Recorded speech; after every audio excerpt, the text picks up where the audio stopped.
Sekolah SMA ku merupakan SMA yang bisa dibilang lumayan besar, sehingga banyak sekali cerita-cerita aneh yang beredar di sekolahku. Ada yang bilang dulunya sekolahku adalah rumah sakit. Ada yang bilang juga kuburan atau bangunan bekas Belanda. Namun, yang paling beredar ceritanya, banyak yang bilang kalau sekolahku ini masih ada penghuninya. Aku yang pada saat masih sekolah, aku bersama teman-temanku kebetulan masuk ke dalam ekskul remaja masjid. Dan nanti acara remaja masjid itu salah satunya yang akan dilaksanakan adalah akan melaksanakan mabit. Bagi yang belum tahu mabit itu adalah kepanjangan Malam Bina Iman dan Takwa, yang dimana kita bermalam di sekolah untuk beribadah bersama-sama. Waktu itu sih kegiatannya cuma melakukan sholat dan ngaji bersama sampai sholat isya. Dan setelah itu dilanjutkan dengan acara bebas. Aku dan teman-temanku itu ingin membuktikan cerita yang beredar di sekolahku ini. Apakah benar kalau sekolahku ini tuh ada penghuninya? Lalu kami pun mulai melaksanakan operasi pencarian penghuni sekolahku ini. Kami mulai menyusuri setiap lorong yang ada di sekolah. Di lantai 1, lantai 2, bahkan sampai ke lantai 3. Namun kami hanya menemukan ruangan-ruangan kosong aja, dan tidak ada yang mencurigakan dari tempat tersebut. Yas, udahlah, yuk kita ke bawah aja. Kayaknya di sini juga nggak ada apa-apa. Aduh, kenapa ya? Apa mungkin kita kesini rame-rame? Jadinya kita tuh nggak bisa lihat penghuni sekolah ini, karena mungkin aja mereka ketakutan ngeliat kita yang rame-rame kayak gini.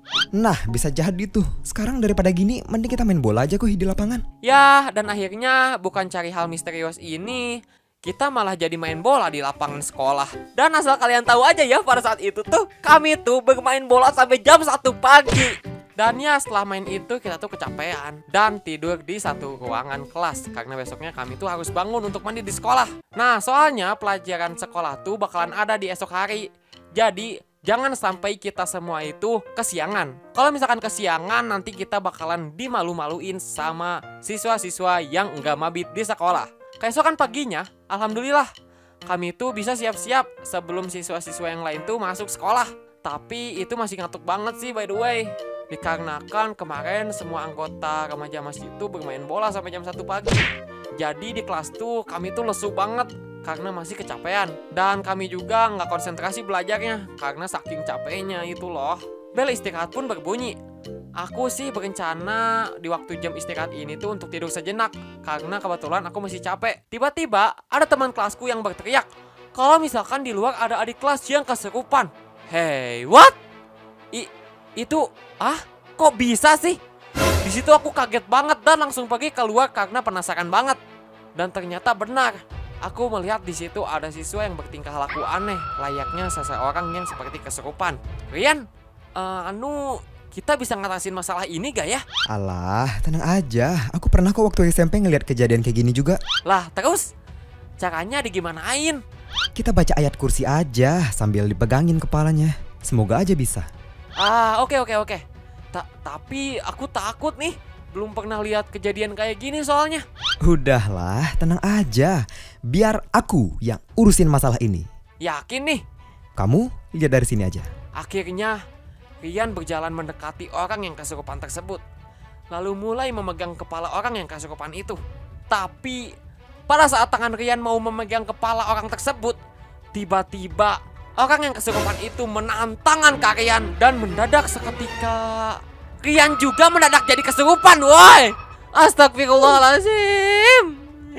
Apa yang harus aku lakukan? Kok ini kejadiannya malah jadi kayak di sinetron sih? Aduh. Jadi saat ini yang kesurupan ada 2 orang, yaitu adik kelas dan juga Rian yang sedang menggila layaknya seperti macan.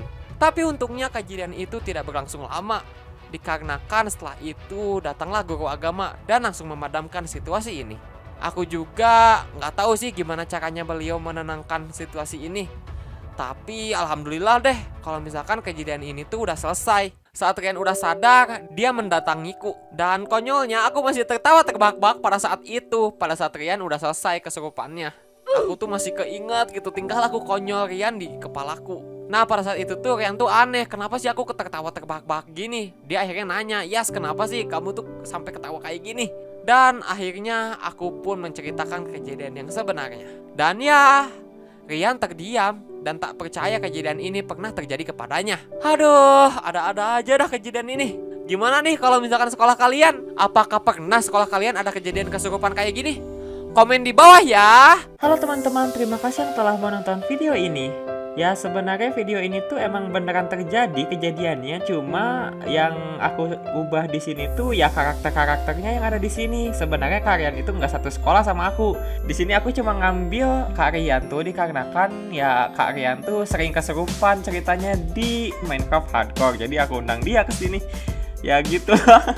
Dan ya terima kasih juga kepada Kak Riani Ayan yang telah berkunjung ke channel aku. Senang banget aku bisa dapat suara Kak Riani Ayan yang ikemen ini.